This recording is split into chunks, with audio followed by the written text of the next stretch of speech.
James Harden, however, had another off night. James, talk to me. I'm pushing. I'm not worried about nothing but trying to do whatever it takes to win. It's not always going to be pretty. Tonight was one of those examples, one of those cases, and we come away with a win. So just got to keep pushing.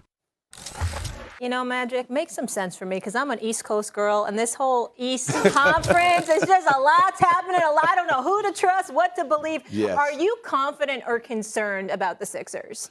Well, until Tobias Harris becomes a factor on the offensive end, yes, I'm concerned because when you think about they need him to take the pressure off of Embiid, and that takes the ball out of James's hand. My problem with the Sixers, he got it too much. And a team can load up on the Sixers because of that. And so if they don't get Harris involved, and then they have one of the worst bench in terms of scoring. They got to get somebody off that bench, Stephen A., that can give them some points. That Curry trade, with Curry going to Brooklyn, that sort of hurt them as well. So I would say this. I like the talent, but Tobias Harris got to be a key. I feel you on that, Magic. You sound so eloquent in disseminating the brilliance that you just did. Congratulations. But that ain't what you said to me when Brooklyn and Philadelphia first made the trade. That's right. A matter of That's fact, right. if I remember correctly, right. Magic Johnson, I should have had a tape recorder because when you and I were arguing over the phone, those were the things I said. What did I say? No. Wait a minute now. Hold it now. I'm gonna give you credit. I'm gonna give you credit. Let me take it first. Let me take it first. Go ahead. First of all, I told Magic let his head the Magic of the debate. What did I say? Now, go ahead. Magic, all right. Look, what did I say? Go ahead. I picked up the phone, Molly. Okay, tell the me. The deal went down the afternoon. Forgive me if I don't remember the date specifically in February. Okay.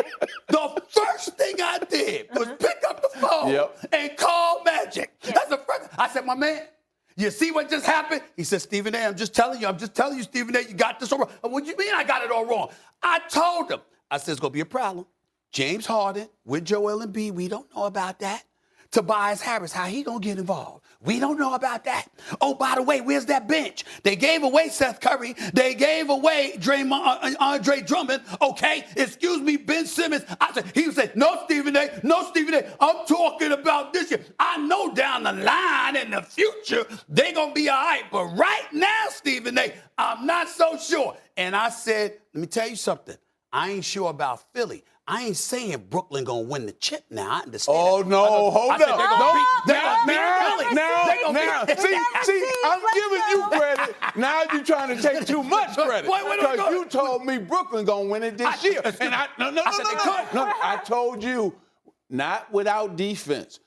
Now we know Ben Simmons can't play. No way Brooklyn can win that championship without defense. I said to you, if Ben Simmons, because you talked about Ben Simmons, and you said he hadn't played, and he got to get himself. You said, not this year, Stephen. And I said, next year. And I said they could come out of the East. Yeah, you said that. But I said can't win a championship. Listen, I told you on this show last year what Brooklyn's problem was on the defensive end. Sure.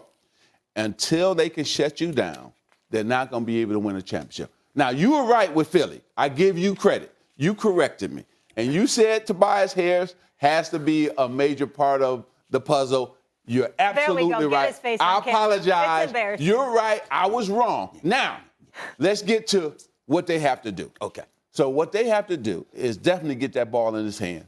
And whose hands? In Tobias Harris. Okay. You got to get him involved more. You know what? They're too predictable right now. Everybody knows that they're going to run that pick and roll. James going to have it. And because of that, the great teams, the good teams, always beat them. So they're going to have to figure out how to get the ball out of his hands and let other people play with that basketball, especially Harris. And then Joel Embiid got to be the monster that he has been all season long. Interesting. Figure. I appreciate your honesty. And I admit, I said East, but, you were right. I got you. Okay, so we good. Yeah, we good. Okay, here's the deal, man. James Harden, we got a problem. 12 for 38 over his last 3 games. I got the numbers right in front of me over the last 7. He had one game against Milwaukee, shot 9 of 17 from the field, finished with 32 points.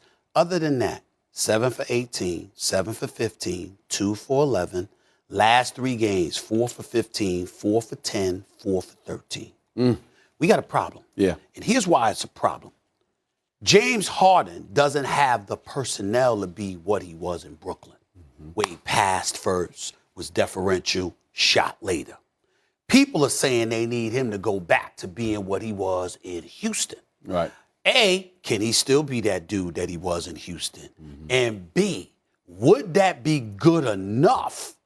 Because you playing with Embiid, and in order for him to do that, he'd have to be dominant, and that ain't going to happen with Joel Embiid in the lineup. No. Talk to me. No. Well, first of all, you can't go back to that because Philly don't have the same personnel as Houston had, right? They had all shooters, and they stood out at the three-point line, and that allowed him to do his Houston, thing, yes. right? Houston. Yep. Now with Philly, you got to feed the big man. That's the first and number one option on offense is Joel Embiid, and that should be. James got to make the adjustment, not the players. He's got to adjust to who he's playing with right now, and then figure out, listen, maybe I don't need to score 20 every night. If I get Harris involved, and what's the young guard? Maxey, then I'm okay. That's 3 scores right there. And then he can play a lesser role. He doesn't have to go back to being James Harden of Houston for them to win. I feel you, but my question would be this. When we watch Maxey, what we see is a guy that operates from the point guard spot. So if you take him off the ball because the ball is in James Harden's hands more, I don't know if he can be that scorer that he is when he has the ball. See, you know this. You know this better than me. There are people who can excel off the ball, and then there are people who need to be on the ball. Right. I think in terms of Maxey being a formidable scorer, he needs to be on the ball. If he plays off the ball, I don't know how effective he would be. What do you say to that? Well, I say this. What I would do is this. I would play Maxey, start him like he's starting now. Then I would have him go to the bench first, so he could play with the second 5. Okay. And be that scorer and look for his shots. Because what happens is this. You got to figure out how can you get production from that bench because they have not been producing for the Sixers, right? And maybe putting Maxey, taking him out of the game early to let him play with those guys, the production will go up for the bench. James Harden has to figure this out. This is what this is about. This is about winning championships. This is not about whether I'm scoring 30 points to show everybody I can still score 30 points. It's not about that. This is about winning. This is about, hey, Joe Embiid and I got to take the Sixers to the NBA Finals and win a championship. Okay. In order for them to do that, he's got to do less, not more. James Harden. He's got to do less, not more, because he has guys that can put it in the basket. And then Molly, last but not least, is this. You got to justify this trade, James Harden. Yeah. See? And you got to show you can get it done in the playoffs. That's right. Well, that's how you got to justify it. You know, so now you got to show everybody you can really lead a team to the NBA Finals and win the championship, James Harden. Especially when Kyrie looked him in the face, according to reports, and told him, you washed up. He said that to him. Yeah. That's part of the reason they had to fall out in Brooklyn. Wow. And Brooklyn went in there and beat them by what? Almost 30 points I was at the game. at home. I left. I left when they were down by 30. It was bad. Before we get to MVP, real quick, so would you have the Bucks out of the East right now? I know a lot can change. The 4 games are separated by 2.5. The champ is the favorite. Okay. Milwaukee is just 1 through 15 is just really the best team. They're playing the best. But I'd say Miami is if Miami can get past whatever issues they had, they have the talent too. Yeah. I love their roster. I love their coach. I think that they're tough as well. Miami Bucks. That's music to your ears because you'd be in Miami. Because I'd be in Miami. I would be very happy. I would be very, very happy. We know. And watch out for Dallas and Memphis in the West. Memphis, Dallas, I don't think Golden State going to get there. All right, let me get to MVP. According to Caesars, Nikola Jokic is the favorite to win MVP, followed by Joel Embiid and then Giannis. Jokic has been ridiculous lately, scoring 35 points on 65% shooting in 3 consecutive games, tied for the longest streak in NBA history. Here's Embiid. If it happens, great. If it doesn't, I don't know what I had to do at this point. At this point, I feel like, they hate me. So the standard for, guys in Philly or for me is different than the standard than everybody else. We talked about what he did earlier, putting up 44 yesterday. Should Embiid win MVP? He was my choice all the way to the midseason. Okay. All-Star break, since the All-Star break, I think that the Joker has been amazing. I mean, all season long.